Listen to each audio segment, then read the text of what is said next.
শুনতে পাচ্ছ?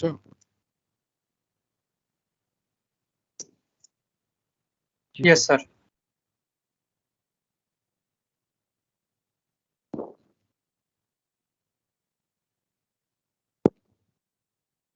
আচ্ছা, কারো যদি ল্যাগ করে আমাকে বলো, আমি ভিডিও অফ করে দেব। So first of all, welcome to Electrical Properties of Materials, Lecture 2. Today we will start officially. During last class, we discussed about the course outline, course outcome, mass distribution, and introduction. And today we'll discuss about the crystalline state.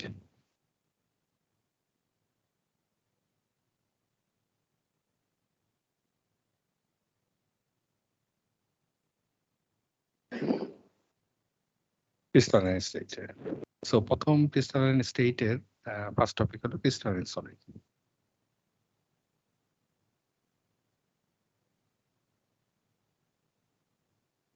Definitely এটা chapter 1 থেকে পড়াচ্ছি, first chapter of our designated book.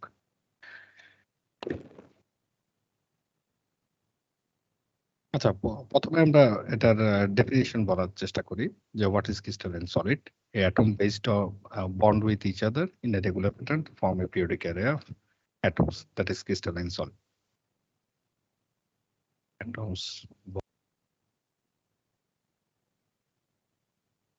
with each other in a regular pattern to form a periodic array of atoms.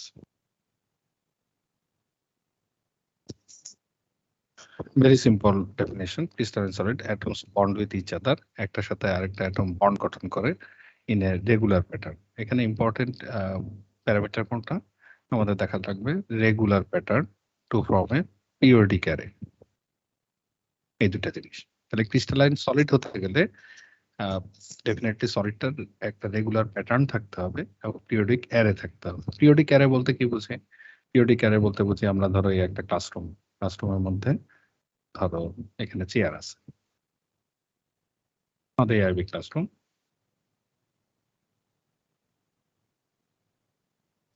This is our chairs. তাহলে এখানে যদি সবাই একটা করে student বসে তাহলে কি এটা একটা পিরিয়ডিক স্ট্রাকচার না? Yes, sir. হ্যাঁ, পিরিয়ডিক স্ট্রাকচার। তো পিরিয়ডিক স্ট্রাকচারের অ্যাডভান্টেজ কি? যে আমি জানি এখানে একটা স্টুডেন্ট বসলে তার এক সিট পরে আরেকজন স্টুডেন্ট আছে, তারও এক সিট পরে একজন স্টুডেন্ট আছে, তার ডান পাশে একজন স্টুডেন্ট আছে, তার উপরে যদি এটা একটা ক্লাসরুম, এর দোতলায় যদি আরেকটা ক্লাসরুম থাকে ঠিক তার মাথার উপর একজন স্টুডেন্ট আছে, নিচতলায় যদি আরেকটা ক্লাসরুম থাকে তার ঠিক তার পায়ের নিচে আরেকজন স্টুডেন্ট আছে। তাহলে সবাই কি একই ডিস্টেন্স না? 3 ডাইমেনশনাল চিন্তা করলে তার পাশের রুম যদি আমি চিন্তা করি, যদি তার পাশের রুমও আমি চিন্তা করি, এখানেও স্টুডেন্ট আছে, ঠিক না?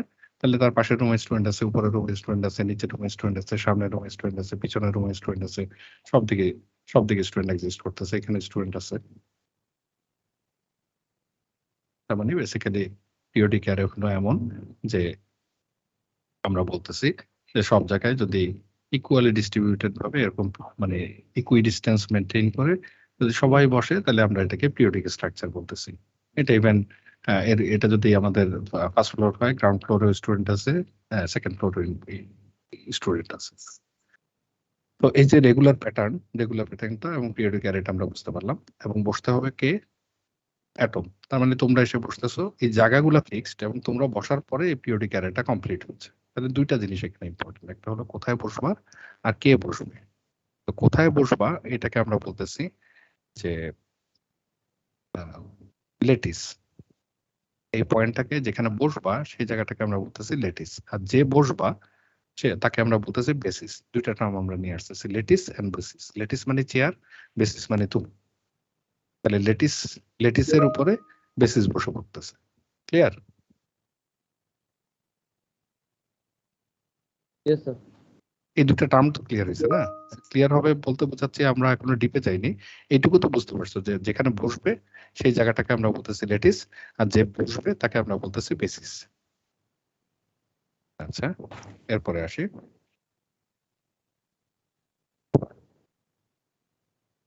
most important property of a crystal is তাহলে সবচেয়ে ইম্পর্টেন্ট প্রপার্টি কোনটা আসতেছে আমাদের পিরিয়ডিসিটি।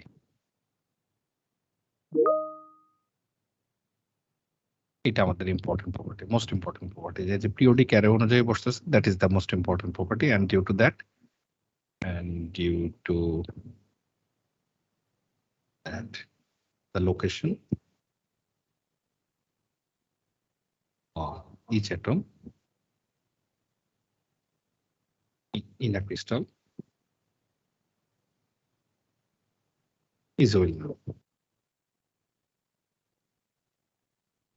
তোমরা কি কেউ ল্যাগ পাচ্ছ বা কোনো ইস্যু হচ্ছে?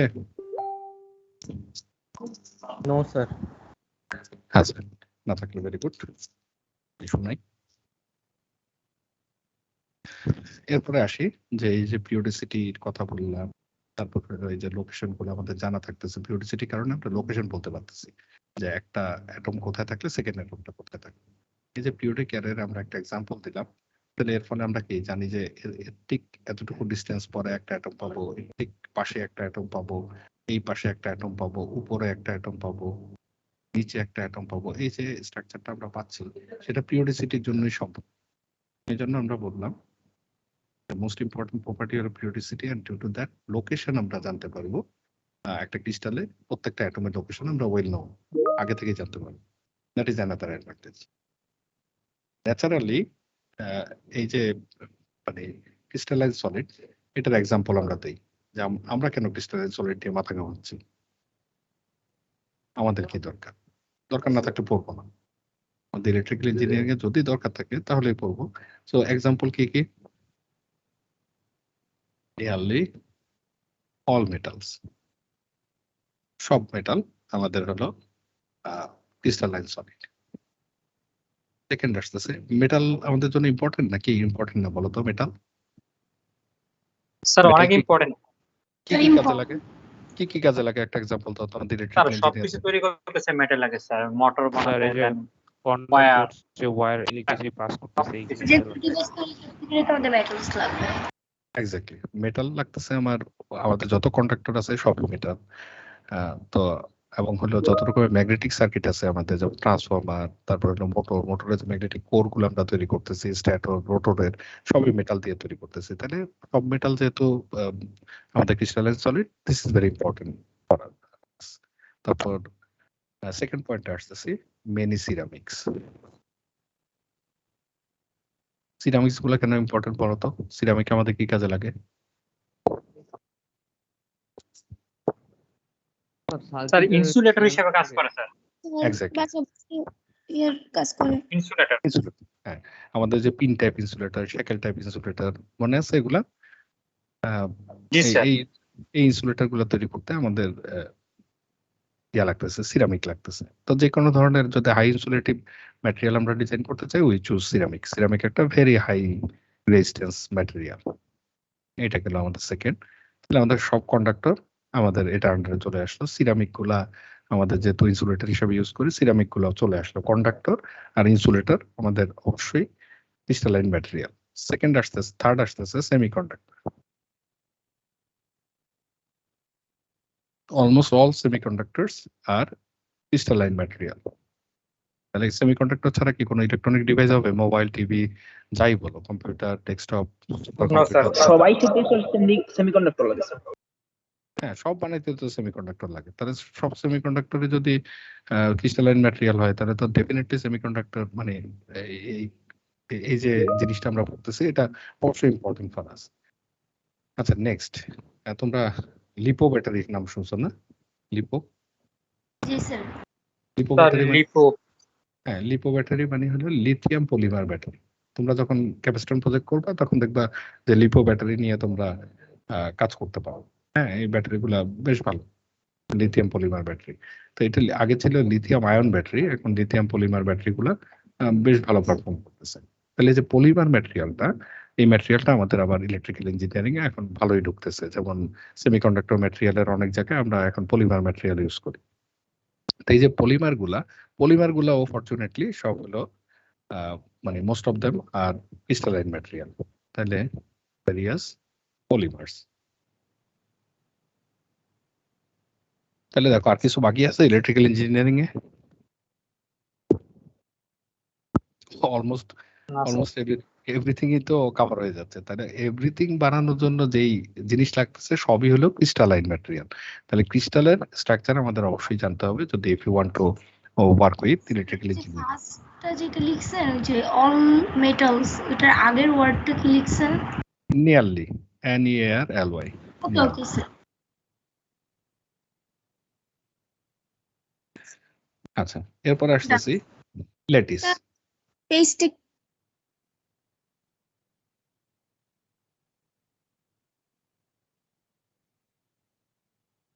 ঠিক আছে, okay, thank you sir, done sir.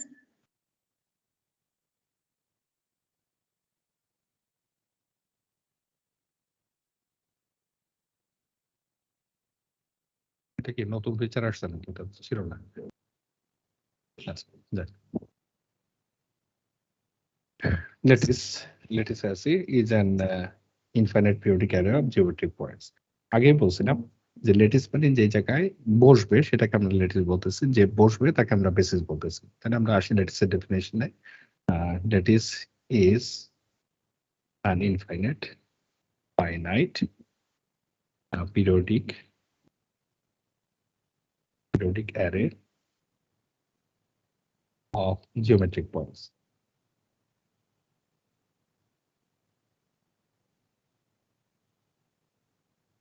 Points in a space without atoms.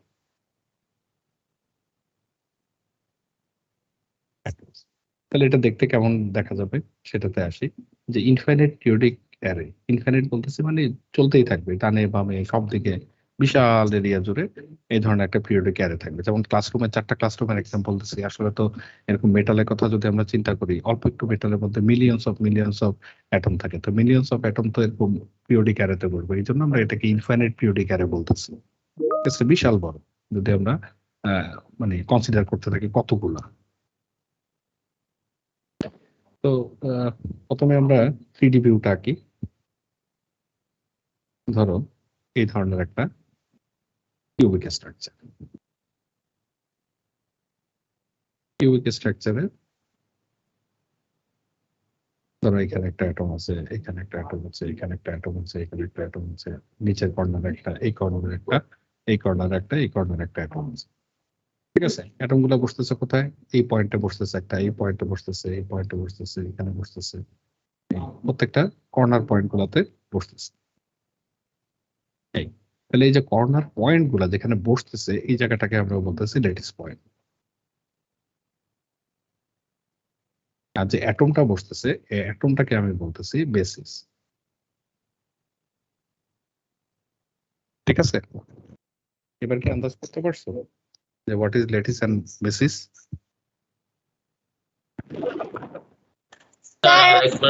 Yes sir. না জি স্যার, বুঝতে পেরেছি। আচ্ছা, তো এই স্যার যে বেসিসটা কি বললেন স্যার? বেসিসটা অ্যাটম। আচ্ছা ঠিক আছে স্যার। স্যার ওই পেজটা একটু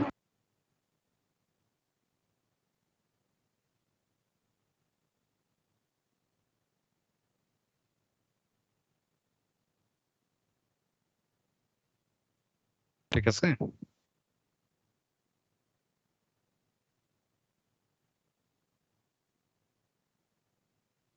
is an infinite periodic array of geometric points in a space without atoms. আচ্ছা, এখন আসি এই যে আমাদের একটা কিউবিক স্ট্রাকচার। এখন তোমরা ওই যে তোমাদের ক্যাড যখন করছো তাই না, কম্পিউটার এইডেড ডিজাইন, তখন তোমরা top view, front view, left view, right view, top view এই ধরনের জিনিস পড়ছো না? স্যার ক্যাট করি নাই। স্যার ক্যাটটা এখনো করি নাই। স্যার এখনো করা হয়নি স্যার। ক্যাট করা হয় না স্যার। ক্যাড করো নাই, অসুবিধা নাই। ধরো এইটাকে যদি আমি উপর থেকে দেখি, একদম ডাইরেক্ট উপর থেকে তাকাই, তাহলে কি দেখবো?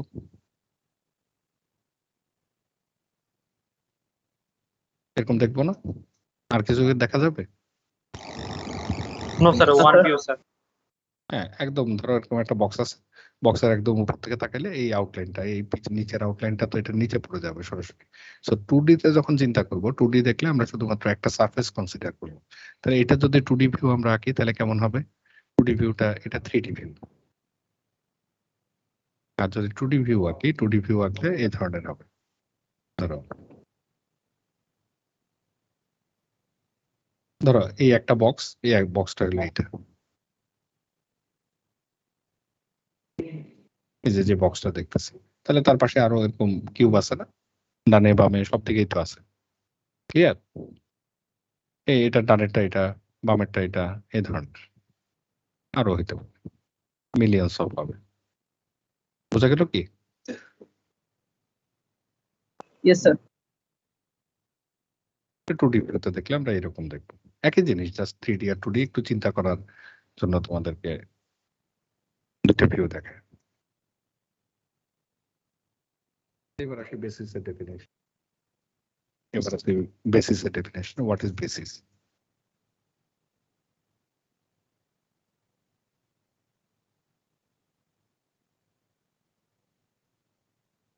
Identical group of atoms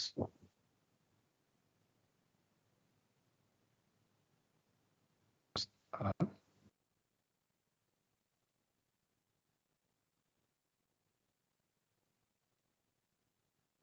sir কথা লেখ হচ্ছে স্যার কথাই তো বলি নাই, ল্যাগ করবে কিভাবে? আচ্ছা, identical group of atoms are called basis. এখন ল্যাগ করতেছে কথা? নো স্যার এখন ঠিক আছে। আচ্ছা, এই যে দেখো আমি এ বলবো, এ লিখবো সাথে সাথে, এ বি ল্যাগ করে? No, sir. নো স্যার ঠিক আছে তাহলে ঠিক আছে। এই আমাকে ভিডিও ল্যাগ করতে পারে, কথা ল্যাগ করতেছে না। Identical group of atoms are called basis. এটা তাহলে এখানে দেখো একটা শব্দ আমরা ইউজ করছি, সেটা বলতেছি আইডেন্টিক্যাল গ্রুপ অফ অ্যাটমস। ঠিক আছে, আইডেন্টিক্যাল গ্রুপ। আইডেন্টিক্যাল গ্রুপ মানে কি? ধরো এটা হাইড্রোজেন, এটা নাইট্রোজেন, এটা পটাশিয়াম, এটা ক্যালসিয়াম, এরকম হলে হবে না। সবগুলা ধরো আয়রন, সবগুলা আয়রন, সবগুলা কপার, এই ধরনের হলে আমরা বলতেছি that's identical group of atoms.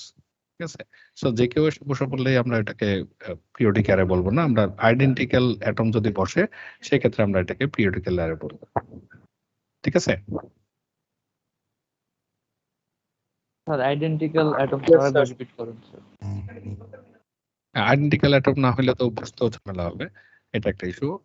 Identical এমন হইতে পারে দুই রকমের অ্যাটম, ঠিক আছে, তাও হইতে পারে পিরিয়ডিক অ্যারে, বাট আইডেন্টিক্যাল দুটা গ্রুপ হইতে হবে সেক্ষেত্রে, মানে একই রকম ভাবে রিপিট হইতে হবে continuously.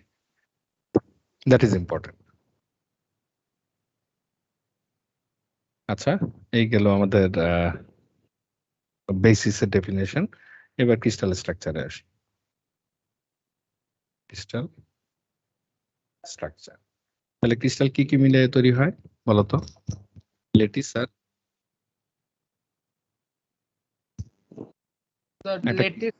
Basis Sir, lattice point basis atoms. হ্যাঁ, এই দুটো মিলে আমাদের বেসিক্যালি ক্রিস্টাল স্ট্রাকচার তৈরি হবে। তাহলে আমরা এটা ডেফিনেশন যখন লিখবো, so when we place basis at each lattice points we obtain actual crystal structure.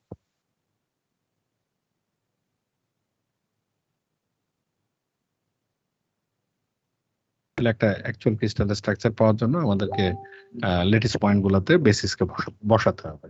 ঠিক আছে, স্যার ওই যে পয়েন্টস এর পরে কি লিখছেন? ও পেয়েছি। we obtain actual crystal structure when we place basis at each lattice point, we obtain actual crystal structure.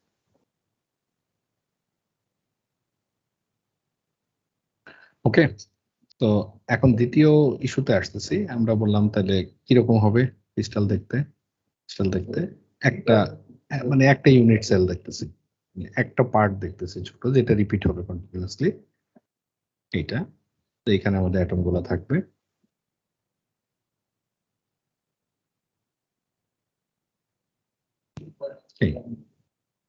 এই হলো আমাদের লেটিস পয়েন্ট গুলাতে বেসিস বসে পড়ছে। এখন এই যে এই পয়েন্ট আর এই পয়েন্টের মধ্যে কি একটা ডিসটেন্স আছে না?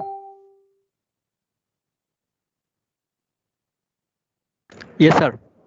এটার মধ্যে একটা ডিসটেন্স আছে, বা এই পয়েন্টের মধ্যে এবং এই পয়েন্টের মধ্যে একটা ডিসটেন্স আছে। ধরো এই পয়েন্ট এই পয়েন্টের মধ্যে ডিসটেন্স আছে। This is c. যদি এটা কিউবিক স্ট্রাকচার হয়, কিউবিক হলে এ আর বি কি সমান হবে নাকি ডিফারেন্ট হবে বলো তো? এ বি সি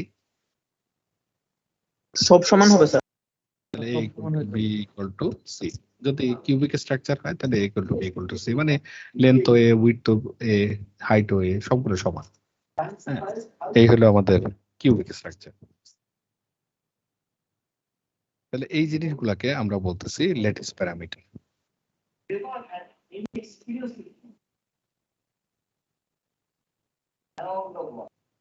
তাহলে ল্যাটিস প্যারামিটার কি কি হবে? এ বি সি এগুলো সবগুলোই। তাহলে একটা বলে যে কোনো, the length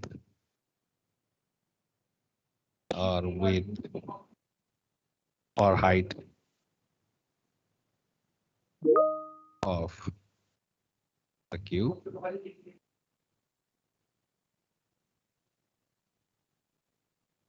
a cubic unit cell. Okay, unit cell is lattice parameter. Sir আপনার পিকচারের জন্য স্যার মাঝখানে লেখাটুকু বোঝা যাচ্ছে না। আচ্ছা, আমার ভিডিও বন্ধ করে দিই তাহলে। ভিডিও কি দরকার আছে? না স্যার। No sir. আচ্ছা না স্যার। আচ্ছা, বন্ধ করে দিই। ভিডিও মুভ করানো যায় না ডানে বামে? জি স্যার, যাই তো, একদম কর্নারে রাখা যায়। একদম কর্নারে পাঠিয়ে দেবে। এই যে বাম পাশে কর্নারে পাঠিয়ে দেবে, এই পাশে আমি নরমালি লিখি না।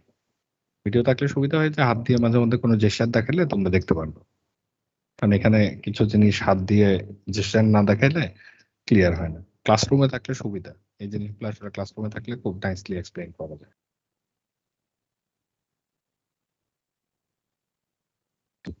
Unit cell. Sir height of the cubi লিখছেন না স্যার? এটা কিউবি না, কিউব, সিইউবি, কিউব।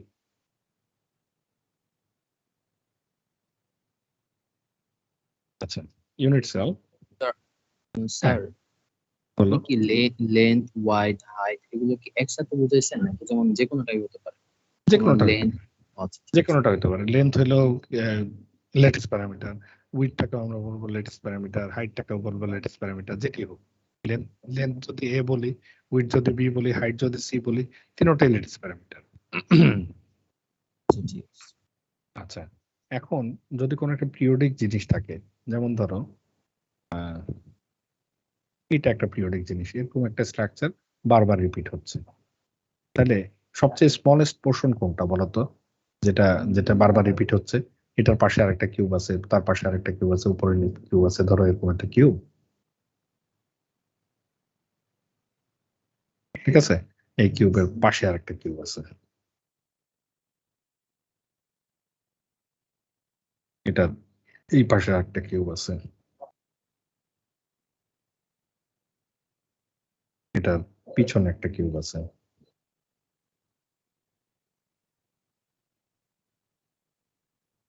অনেকগুলো আঁকলে কমপ্লিকেটেড হয়ে যাবে, ঠিক আছে? এই কটাই আঁকলাম। চলো, তো এটার সামনে আছে, পিছনে আছে, সাইডে আছে, ডানে আছে, বামে আছে, তাহলে রিপিট হচ্ছে কোনটা বলতো? এই প্যাটার্নটা দেখলে কি রিপিট হয়? স্যার মাঝখানে যেটা এই কিউবটাই তো রিপিট হচ্ছে না? এই সেম কিউব এই পাশে আছে, তাই না? এই সেম কিউব আবার এই পাশে আছে, সেম কিউব আবার এই পাশে আছে, তার মানে এই যে এই জিনিসটা কিউব একটা, এইটাই রিপিট হচ্ছে। তাহলে এইটা যদি স্মলেস্ট হয়, এর থেকে এখন যদি বলো স্যার এইটাও তো রিপিট হয়, যেমন এই যে চারটা মিলে যদি আমরা একটা স্ট্রাকচার বানাই, এই চারটা মিলেও তো বারবার চারটা চারটা করে রিপিট হচ্ছে, এটা কি স্মলেস্ট? সবচেয়ে স্মলেস্ট কোন জিনিসটা রিপিট হচ্ছে? একটা কিউব, তাই না? চারটা কিউব নিয়ে বললেও তো ওই চারটা কিউবও তো রিপিট হচ্ছে, তাই না? কিন্তু ওইটা আমরা চিন্তা করছি না, আমরা স্মলেস্ট কোনটা, স্মলেস্ট মানে একটা কিউব বারবার রিপিট হচ্ছে, তো that is the smallest structure যেটা বারবার রিপিট হচ্ছে। তাহলে ইউনিট সেলের কথা বলতে গেলে আমরা বলবো স্মলেস্ট রিপিটিং ইউনিট। তাহলে পুরো কিউবটাই হচ্ছে একটা ইউনিট আকারে ধরতে হচ্ছে। হ্যাঁ, একটা সবচেয়ে স্মলেস্ট কোনটা খুঁজে বের করবো, ওইটাকে আমরা বললাম smallest repeating unit in a crystal is called unit cell। তাহলে যেটা সবচেয়ে স্মলেস্ট সাইজ সেটাকে আমরা ইউনিট সেল বলতেছি। এটুকু কি আপত্তি আছে কোনো? যতটুকু বললাম সবাই বুঝছো? No sir. আচ্ছা, এরপরে আসি একটা অ্যাকচুয়াল ক্রিস্টালের স্ট্রাকচার দেখি, সেটাকে বলতেছি face centred cube, FCC. Face centred cube, এটাকে বলতেছে এফসিসি।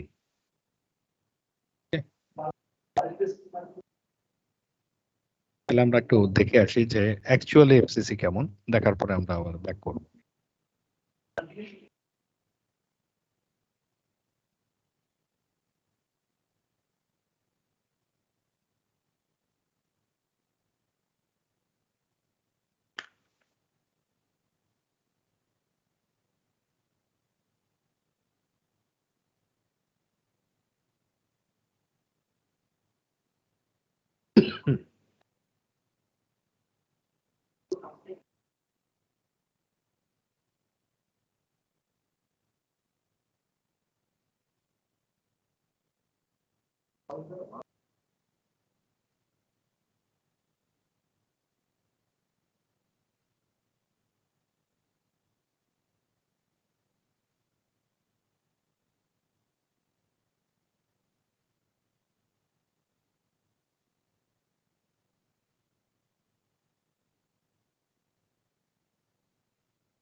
এটাতে আসি।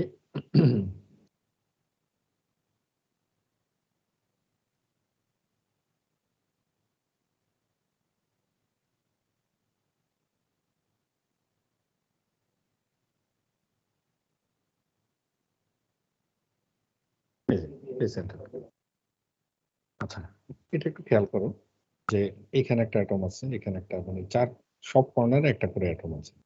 গেলে 1 2 3 4 5 6 7 8, 8টা অ্যাটম আছে।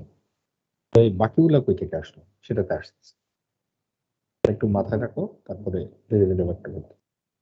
প্রথম স্ট্রাকচার হলো আমি বললাম এই আমার ক্রিস্টাল, ভালো করে রাখি, বড় করে।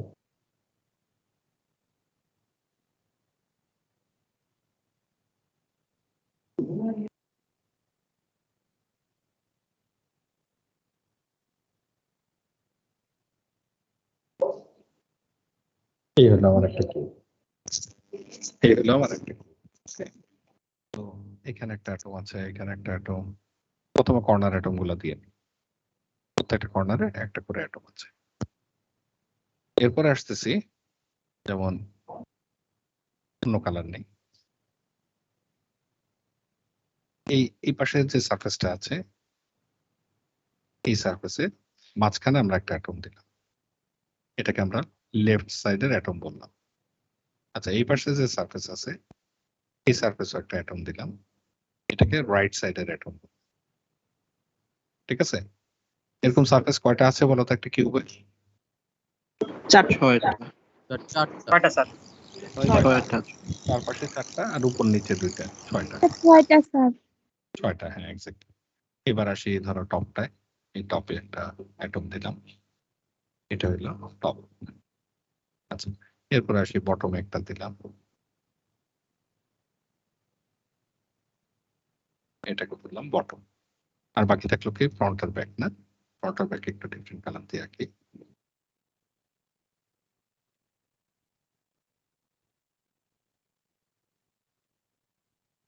এটা পিছনের ব্যাক, আর একটা থাকবে ফ্রন্ট না।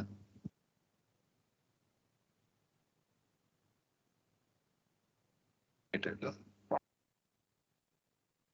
এই হলো আমার 6টা অ্যাটম। ঠিক আছে, এবার কি কমপ্লিকেটেড হয়ে গেছে তাই না? ধীরে ধীরে আকার পরে কমপ্লিকেটেড হয়েছে। তো আমরা যদি একটু মানে আবার আঁকি তাহলে ক্লিয়ার হয়ে যাবে।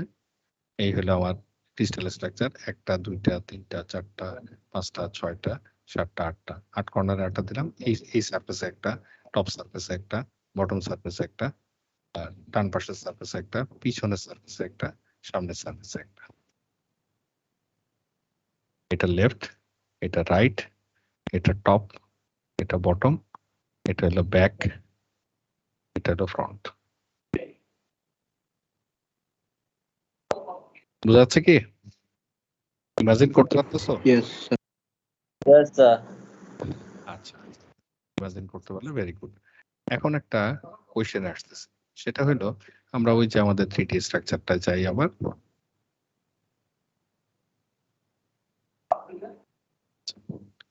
এখানে আসি, ধরো এখানে একটা অ্যাটম আছে। এই অ্যাটমটা কয়জন শেয়ার করতেছে বলো তো? চারজন। তো 3 জন। কয়টা কিউব শেয়ার করতেছে এই অ্যাটমটা? চারটা শিওর? চিন্তা করো, ইয়েস, 4টা। আর একটু চিন্তা করো। কিউব কি শুধু এই 8টা বরাবরই আছে? উপরে নাই? উপরেও নিচে তো নাই? থাকবে। হ্যাঁ, উপরেও থাকবে। তাহলে নিচে 4টা আর এর উপরে আরো 4টা আছে তাই না? এর উপরে আছে না? জি স্যার। Yes, sir, sir. উপরেও তো। উপরেও তো আছে তাই না? উপরেরটা আঁকি, দেখো এখন ক্লিয়ার হয়ে যাবে।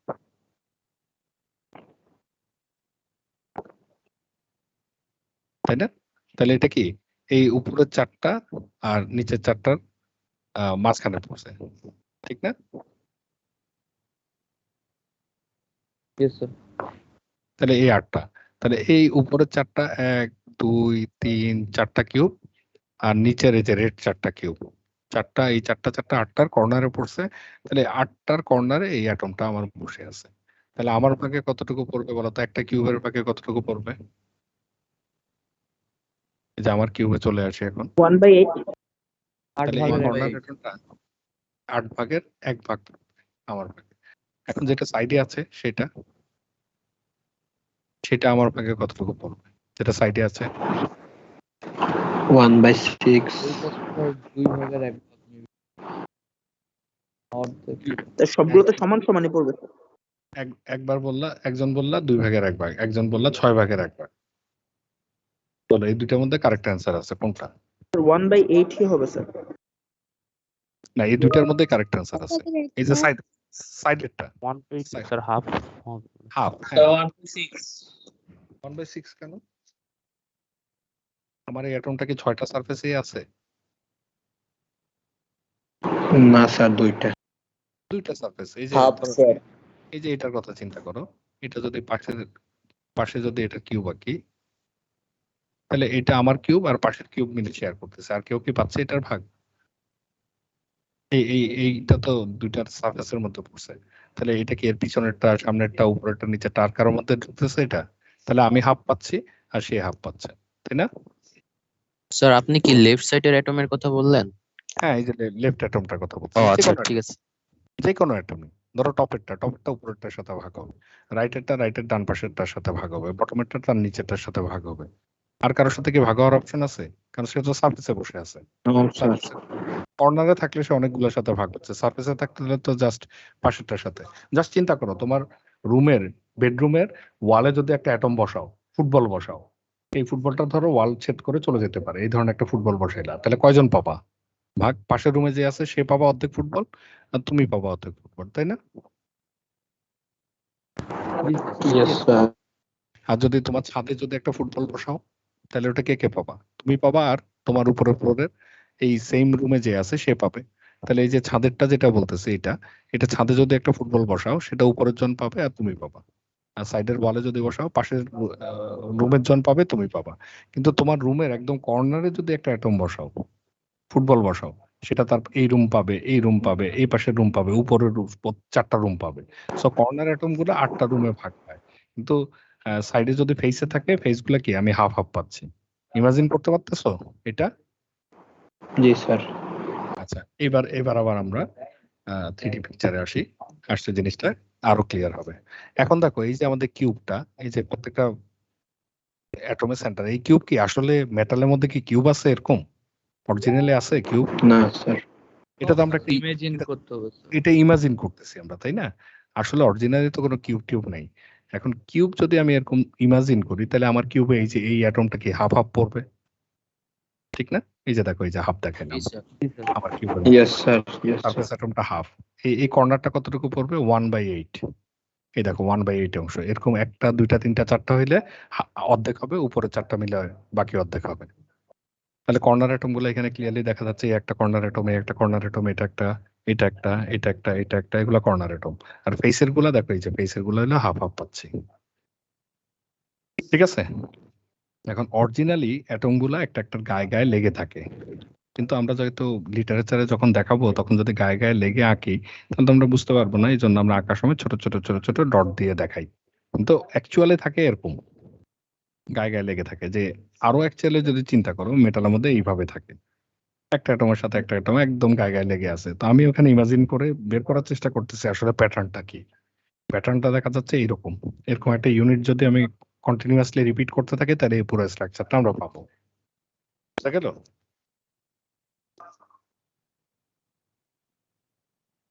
জি স্যার। ইয়েস স্যার, বুঝতে পারছি স্যার। আচ্ছা, এই জিনিসটা 3Dটা মাথায় রাখা লাগবে যখন আমরা এই জিনিস চিন্তা করবো। অরিজিনাল স্ট্রাকচার কিন্তু ওই রকম। তো দেখো আমরা তাহলে ফেস সেন্টার্ড কিউব করতেছি। ফেস সেন্টার্ড কিউব কেন বলতেছি? এক একটা ফেসের সেন্টারে একটা করে অ্যাটম আছে, তাই না? এই জন্য এই স্ট্রাকচারটার নাম হলো ফেস সেন্টার্ড কিউব। একটা কিউব হবে, কিউবিক স্ট্রাকচার, প্রত্যেক কর্নারে একটা করে অ্যাটম থাকবে, আর ফেসের সেন্টারে একটা করে অ্যাটম থাকবে। এই জন্য ফেস সেন্টার্ড কিউব। ক্লিয়ার? জি স্যার। স্যার এটা ডেফিনেশনটা কি স্যার? আসতেছে। The unit cell of copper, এটা কেন পড়তেছি সেটাও বলি। দেখো কপার কি ইম্পর্টেন্ট না আমাদের জন্য? এই জন্যই প্রথমে কপারেরটা দিয়ে শুরু করলাম। জি স্যার।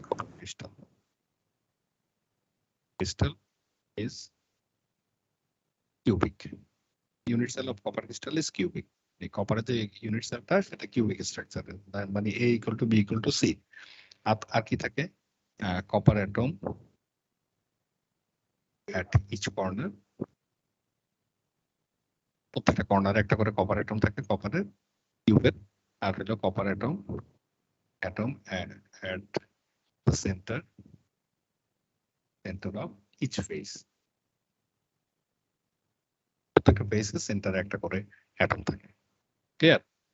প্রত্যেকটা কর্নারে থাকবে আর প্রত্যেকটা ফেসে একটা করে অ্যাটম থাকবে। এই হলো আমাদের কপারের স্ট্রাকচার।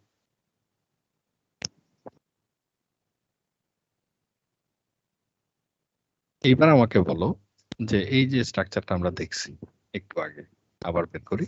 এই যে স্ট্রাকচারটা, এই স্ট্রাকচারটা দেখে কি মনে হচ্ছে যে এটা সম্ভব যে কমপ্লিটলি অ্যাটম দ্বারা ফিল করা? এরকম একটা বক্স পুরোটাই কি অ্যাটম থাকতে পারবে, গোল গোল যদি হয় অ্যাটম গুলা? নো স্যার, কিছু অংশ খালি থাকবে না স্যার? তাহলে মেটাল যদি এরকম হয়, মেটালের ভিতরে পানি ঢুকে যাচ্ছে না কেন?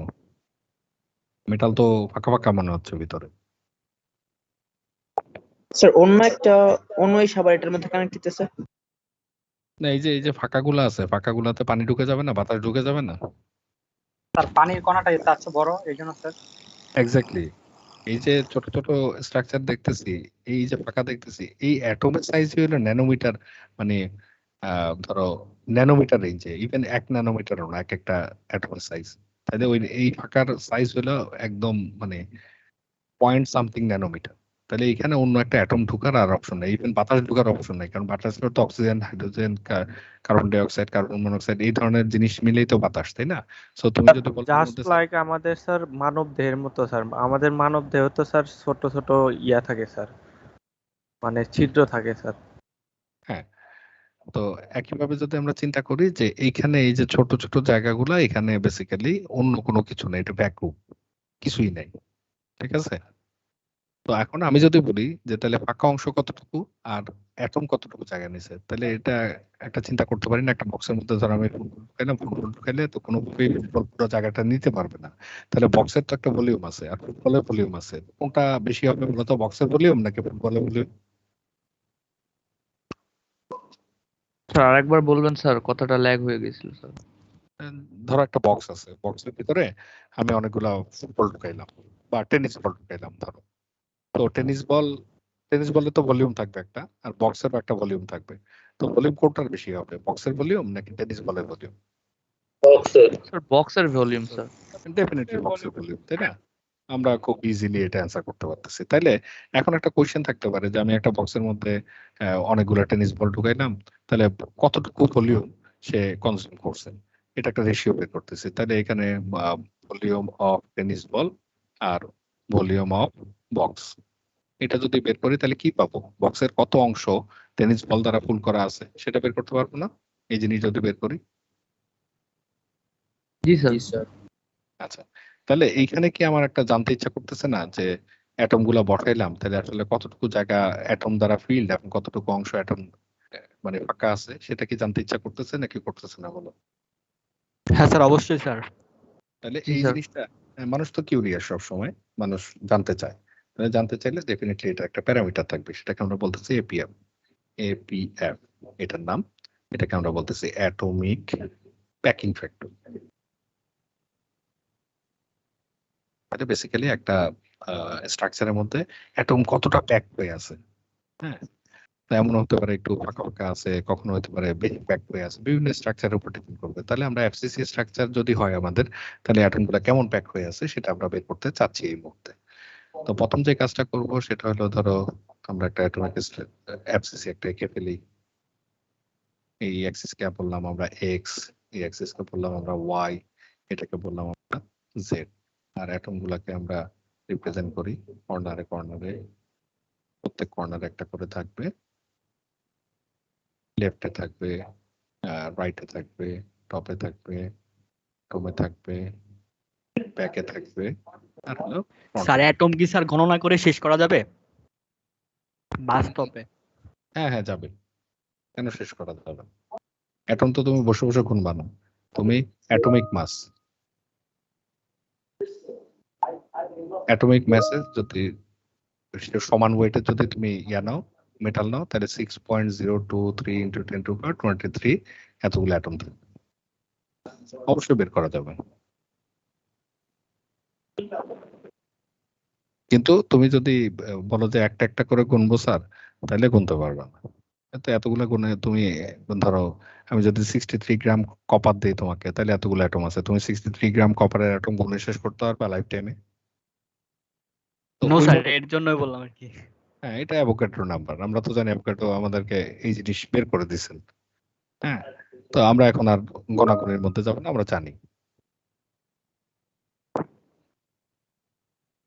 আচ্ছা, এই গেল আমাদের তাহলে অ্যাটমের স্ট্রাকচার। লেফটে একটা থাকতেছে, টপে একটা থাকতেছে, রাইটে থাকতেছে, ব্যাকে থাকতেছে, ফ্রন্টে থাকতেছে, বটমে থাকতেছে। এইগুলো হলো আমাদের সারফেস অ্যাটম, আর বাকিগুলো হলো আমাদের কর্নার অ্যাটম।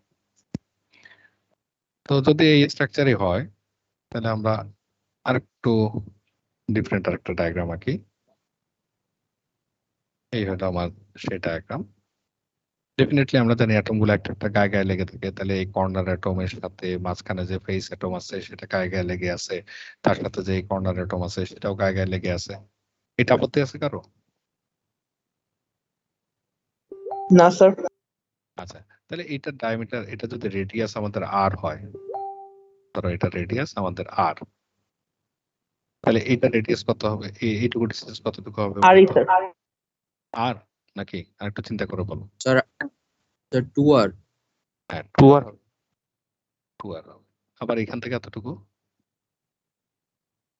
2 আর হবে স্যার, আর হবে ও স্যার। আর আর হবে, তার মানে আর আর 2 আর আর, তাহলে এই টোটাল ডিসটেন্সটা কতটুকু হবে?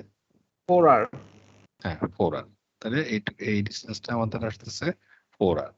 আর এখানে একটা অ্যাটম আছে আমরা জানি, এই অ্যাটম আর এই অ্যাটমের মধ্যে ডিসটেন্সটা কি? এ, ল্যাটিস প্যারামিটার, তাই না? এবং এই অ্যাটম আর এই অ্যাটমের মধ্যে ডিসটেন্স কত?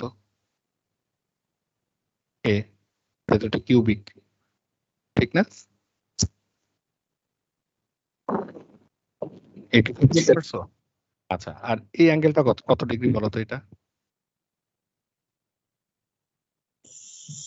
So 90 হ্যাঁ 90 ডিগ্রি, 90 ডিগ্রি ডেফিনেটলি। এটা তো কিউবের অ্যাঙ্গেলটা 90 ডিগ্রি হবে। যেহেতু আমরা একটু কাত করে রাখছি মনে হচ্ছে 90 ডিগ্রি না, কিন্তু এটা 90 ডিগ্রি। তাহলে এইটা কি একটা সমকোণী ত্রিভুজ হয়ে গেছে না? জি স্যার। এটা হলো ইয়েস স্যার। এটা আমাদের এ, এটা আমাদের এ। তাহলে কি ইউজ করা যায় বলতো সমকোণী ত্রিভুজে? একটা স্যার, সূত্র পিথাগোরাসের সূত্র, পিথাগোরাসের সূত্র। প্রতিভুজ স্যার। এক্স্যাক্টলি, পিথাগোরাসের সূত্র। 4r square, a square plus a square is equal to কি হবে? 4r 4r square, 4r square whole square. a square equal to 16r square, a square equal to 8r square, a equal to 4 into 2r square, অথবা sorry a square equal to a equal to 2r। ঠিক আছে না এই calculation? জি sir. আচ্ছা, তাহলে আমরা এ আর আর এর মধ্যে একটা রিলেশনশিপ তৈরি করলাম, আমাদের কাজে লাগবে পরে। এই রিলেশনশিপটা আগে থেকে বের করে রাখলাম। কেন? কারণ হলো এখন আমরা অ্যাটমিক প্যাকিং ফ্যাক্টর বের করব। তার আগে আমাকে জানা লাগবে যে ইফেক্টিভ অ্যাটম কয়টা আছে। টোটাল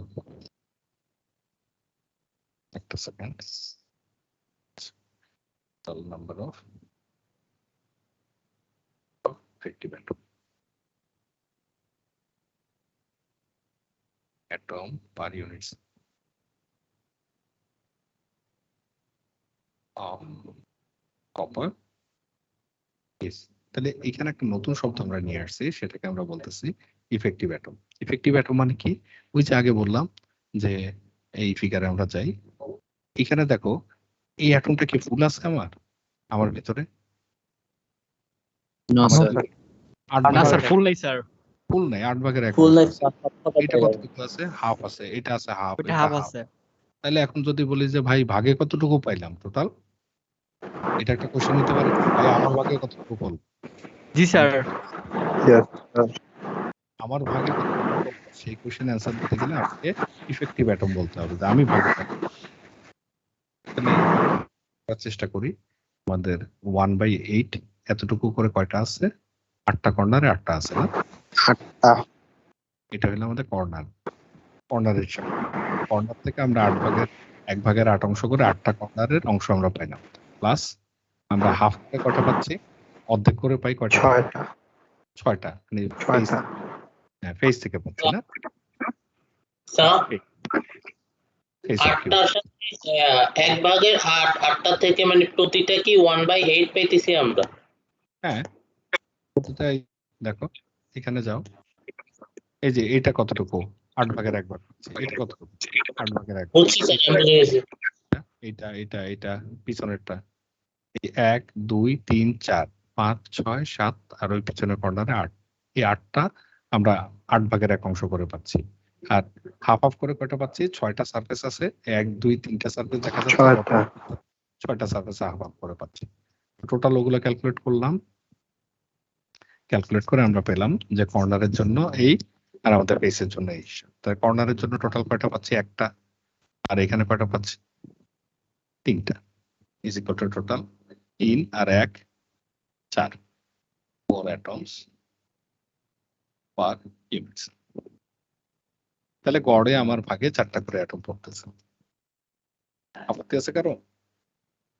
স্যার এটা মানে কি, মানে একটা মানে এক একটা মানে ক্রিস্টালে মানে কয়টা Units, পূর্ণ অ্যাটম আছে? হ্যাঁ হ্যাঁ, প্রত্যেকটা ইউনিট সেলে পূর্ণ অ্যাটম, মানে পূর্ণ অ্যাটম না ঠিক, মানে আমার অংশ কতটুকু আছে, কতটুকু পাইলাম আর কি স্যার। হ্যাঁ কতটুকু ভাগে পাইলাম। ধরো তোমার ভাগে পেলাম জিনিসটা বুঝাই, ধরো এখানে একটা কমলা আছে, অরেঞ্জ, এখানে একটা অরেঞ্জ আছে। ধরো এখান থেকে তুমি তোমার ফ্রেন্ড 1, বন্ধু 1, ফ্রেন্ড 2 আর হলো ফ্রেন্ড 3, তুমি ধরো কমলা কিনো নাই, দুইজন বাসা থেকে 2টা কমলা নিয়ে আসছে টিফিন হিসাবে। তো তুমি বললা যে বন্ধু তোরা আমাকে হাফ হাফ দে তো, ভাগে মিলে মিলে খাই। এর থেকে আমি একটু হাফ খাইলাম, এর থেকে হাফ খাইলাম, তাহলে আমি কতটুকু খাইলাম বলো তো? ফুল পুরো একটা একটা। আমি একটা পুরো খাইলাম, আর একটা। যারা টিফিন আনছে তারাই হাফ হাফ খাইলো। জি স্যার। এই হলো সুন্দর ফ্রেন্ডশিপ, আমরা সবাই মিলে মিলে খাইলাম। ঠিক আছে, শুধু এই ফ্রেন্ডের থেকে একটু অর্ধেক খাইলাম, এই ফ্রেন্ডের থেকে একটু অর্ধেক খাইলাম, আমি তো কারোর সাথে মিস জাজমেন্ট করি নাই না। কিন্তু যখন ইফেক্টিভ হিসাব করলাম তখন দেখলাম যে 2 ফ্রেন্ড যারা আনছে কষ্ট করে তারাই ভাগে কম পাইছে। আমি একটু বুদ্ধি করে 2জনের কাছ থেকে হাফ হাফ নিয়ে একটা খেয়ে ফেললাম, এটা হলো ইফেক্টিভ। ইফেক্টিভ কি 1, আর ইফেক্টিভ এখানে কত? হাফ। যদিও সে একটা আনছিল কিন্তু সে পাইছে হাফ। এই হলো ইফেক্টিভের হিসাব। আচ্ছা, এটা থাক। তো এখন আমাদের মেইন উদ্দেশ্য কি? আমাদের মেইন উদ্দেশ্য হলো অ্যাটমিক প্যাকিং ফ্যাক্টর বের করা। Atomic packing factor APF.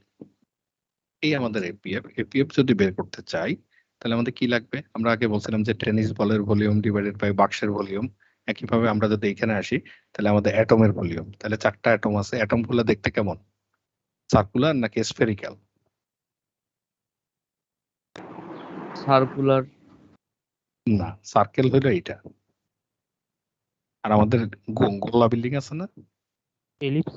জি স্যার, জি স্যার। গোলা বিল্ডিং হলো স্ফেরিক্যাল। স্ফেরিক্যাল মানে হলো ফুটবল, আর সার্কেল মানে হলো চুরি। ঠিক আছে, চুরি হলো একটা সার্কেল, স্ফেয়ার মানে হলো যে ফুটবল। তাহলে আমাদের অ্যাটম গুলা কি চুরির মতো নাকি স্ফেয়ারের মতো? ফুটবলের মতো স্যার। হ্যাঁ, ফুটবলের মতো। Very good. তাহলে ফুটবলের মতো যদি হয় তাহলে ফুটবলের ভলিউম বের করার সূত্র কি? 4/3 পাই আর কিউব। 4/3 দিলাম, পাই দিলাম, আর আর হলো আমাদের অ্যাটমের radius, then we are cubing it. So 4/3 pi r cube is the volume of our atom, and we have 4 atoms. So total volume is 4 into 4/3 pi r cube. Is it clear? Sir আরেকবার একটু বলবেন? হ্যাঁ, একটা অ্যাটমের volume is 4/3 pi r cube, তাই না? তাহলে আমাদের total atom কয়টা আছে? 4টা। তাহলে 4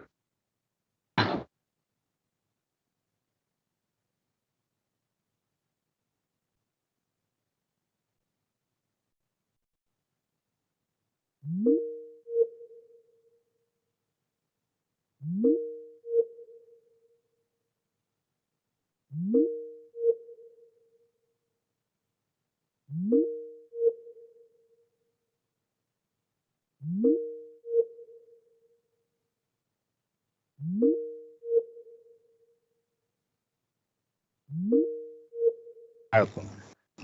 ঘনকের স্যার ভলিউম মাত্রা স্যার।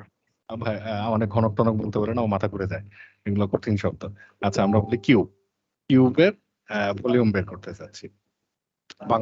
বাংলার এইসব টার্ম তো অনেক আগে পড়ছি, আজকে থেকে কত 25 বছর আগে বোধ হয়। আচ্ছা, ঘনকের আয়তন। তো ঘনকের যদি আমরা ভলিউম বের করতে চাই তাহলে what is the way to do it? The length, width and height, এই তিনটাকে যদি আমরা মাল্টিপ্লাই করি তাহলে আমরা ভলিউম পাবো। তাহলে a into a to a, that means a cube is the volume. In that case a cube is the volume. ঠিক আছে না? লেন্থ উইথ হাইট তিনটা মাল্টিপ্লাই করলে আমরা ভলিউম পেয়ে যাচ্ছি। এখন দেখো, এইটাকে যদি আমরা একটা নিউমেরিক্যাল নাম্বারে নিয়ে আসতে চাই তাহলে a আর r কিউব, এই দুটো আমাকে ডিস্টার্ব করতেছে না? এই দুটো তো আমি ভ্যালু জানি না। Yes sir. তাহলে জি স্যার। এখন আমি কি করতে পারি দেখো, আগেই করে রাখছি, এই যে 2√2r 2 বসায় দিবা, এর মানটা বসাই দেবো। 2 বসাইলে চলে আসবে।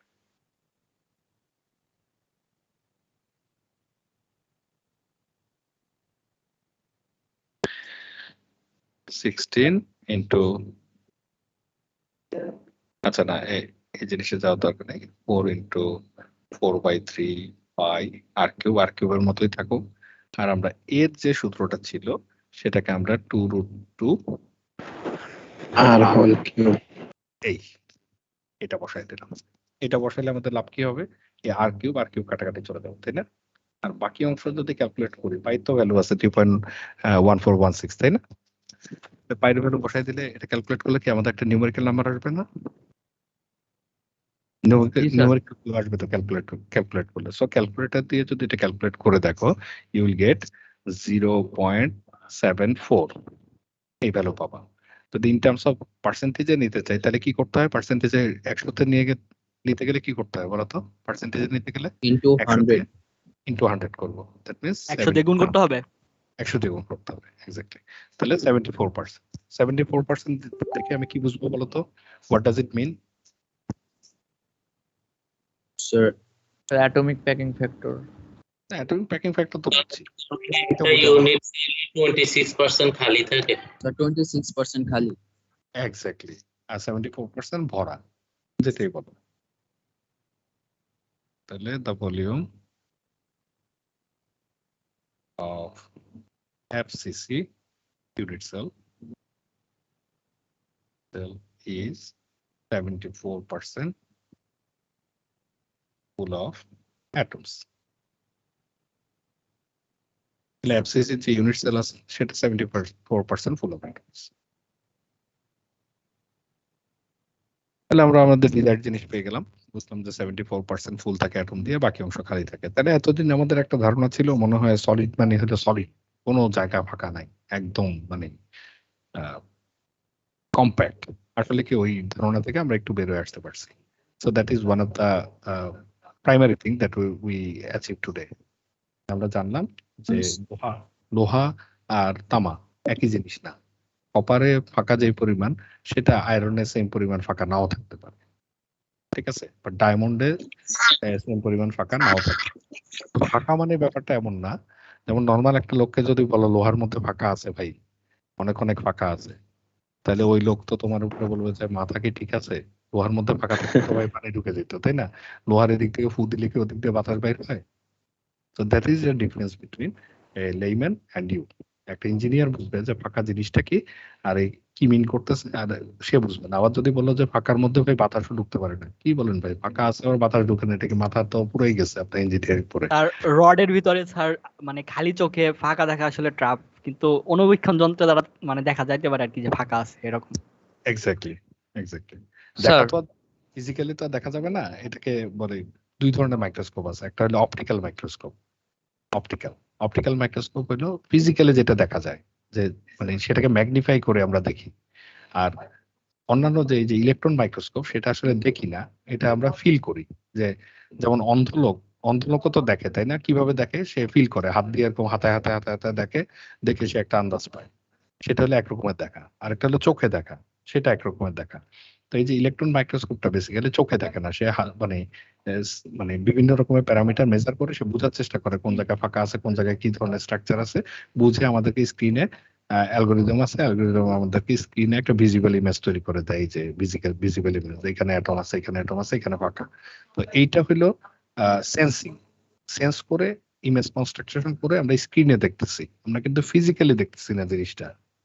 বুঝতে পারছি আমি ব্যাপারটা? জি স্যার। স্যার হ্যাঁ। স্যার আমরা যে এখানে ক্যালকুলেশন করে বের করলাম যে কপারের ক্ষেত্রে 26% ফাঁকা আছে, তো স্যার লোহার ক্ষেত্রে মানের তারতম্যটা স্যার কিভাবে হবে, মানের পরিবর্তনটা স্যার? ওইটা আবার তোমার আমাকে স্ট্রাকচার থেকে এপিএফ বের করে দেখতে হবে, সেটা আমরা মানে নেক্সট স্যার ক্লাসে। লোহার ক্ষেত্রে স্ট্রাকচারটা ভিন্ন আসছে স্যার। এক্স্যাক্টলি। প্রত্যেকটা মানে স্যার মেটালের এখানে আমরা 8 ভাগের এক ভাগ পাইতেছি, ওইখানে হয়তো অন্য একটা আসবে এরকম। অন্য একটা আসতে পারে, হ্যাঁ অন্য একটা আসতে পারে, অন্য স্ট্রাকচার হলে অন্যরকম হবে। তবে এইরকম স্ট্রাকচার একটা অ্যাটম ফলো করে না। এই যে স্ট্রাকচারটা বললাম এফসিসি স্ট্রাকচার, এরকম দেখবে আরো অনেক মানে মেটাল এই এফসিসি স্ট্রাকচার ফলো করতে পারে। যদি এফসিসি স্ট্রাকচার ফলো করে তাহলে সে 74% অ্যাটম দ্বারা ফুল হবে এবং বাকি অংশ ফাঁকা থাকবে। এখন কোশ্চেন হলো তাহলে কি স্যার অ্যাটমের সাইজ গুলো সমান না? অ্যাটমের সাইজ সমান না। অ্যাটম বড় হোক ছোট হোক, এফসিসি হইলেই 74% আমার অ্যাটম দ্বারা ফুল হবে, বাকি অংশ ফাঁকা থাকবে। আচ্ছা স্যার, হ্যালো। তাহলে জিনিসটা একটু কনফিউজিং মনে হচ্ছে না? আসলে এটাকে যদি জুম করো, তুমি এটাকে ধরে জুম করতে থাকো, জুম করলে কি রেশিও চেঞ্জ হবে ফাঁকা আর এই অ্যাটমের? নো স্যার, রেশিও তো ঠিক থাকবে মনে হয়। হ্যাঁ, অ্যাটমও বড় হবে, ফাঁকাও বড় হবে, একই রেশিওতে বড় হবে। তাহলে বড় অ্যাটম দিয়েও যদি তুমি এফসিসি বানাও, ফাঁকার রেশিও ঠিক থাকবে, 26% জায়গায় ফাঁকা থাকবে, কিন্তু দেখা যাচ্ছে ফাঁকার পরিমাণ বাড়বে, কিন্তু রেশিও যে মানে বক্সের সাইজের সাথে কম্পেয়ার করলে ওই রেশিওটা 26% থাকবে। এবার কি বুঝতে পারছো এফসিসির? স্যার 26 অ্যাটম জি স্যার। যদি স্যার পরিবর্তন হয় তাহলে এটা কি অবস্থানের জন্য পরিবর্তন হবে না?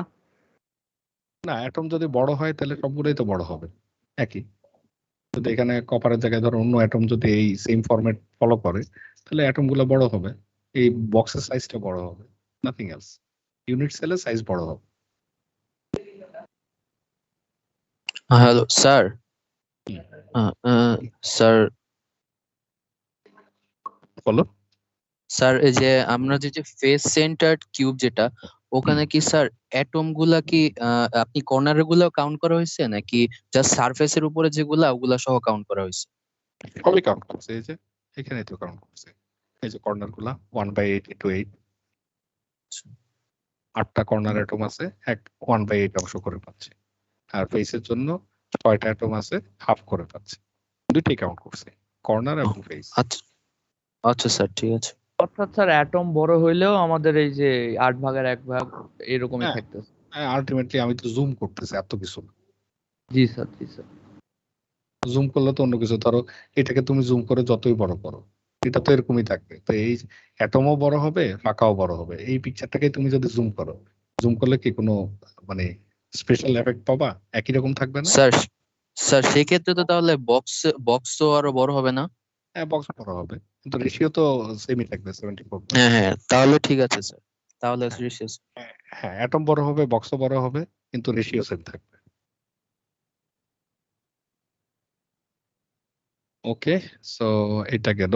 এখন একটা আন্দাজ দিই যে আসলে এখানে বাতাস ঢুকবে না কেন, সেটার একটা তোমাদের আইডিয়া দিই। যে কপারের অ্যাটমের এই যে যে লেটিস প্যারামিটারের সাইজ কেমন? 0.362 ন্যানোমিটার। তাহলে একটা অ্যাটম থেকে আরেকটা অ্যাটমের যে ডিস্টেন্স, সেটা হলো 0.362 ন্যানোমিটার। আর একটা কপার অ্যাটমের রেডিয়াস কত? 0.128 ন্যানোমিটার। এগুলো কি স্যার ন্যানোমিটার। কনস্ট্যান্ট মান স্যার? হ্যাঁ, কপারের অ্যাটম তো সারা জীবন কপার অ্যাটমই থাকবে। কপারের অ্যাটম তো চেঞ্জ হয় না। তুমি এটাকে বার্ন আউট করে ফেললো, কপার অ্যাটমই থাকবে। অ্যাটম তো আমরা অ্যাটমিক স্ট্রাকচার তো চেঞ্জ করতে পারি না, এটা তো মৌলিক মৌল, তাই না? বলে না কপার মৌল, মানে এটা হলো প্রিন্সিপাল, এটা গড ক্রিয়েটেড ইট, ঠিক আছে? Yes sir. তুমি যদি গড বিশ্বাস না করো, তাহলে এটা বিগ ব্যাং এর পরে অটোমেটিক তৈরি হয়ে গেছে। আর যদি গড বিশ্বাস করো, তাহলে বললা যে গড ক্রিয়েট করছে, হোয়াট এভার। তো কপারই থাকবে, দ্যাট ইজ ট্রু, যেই বানাক।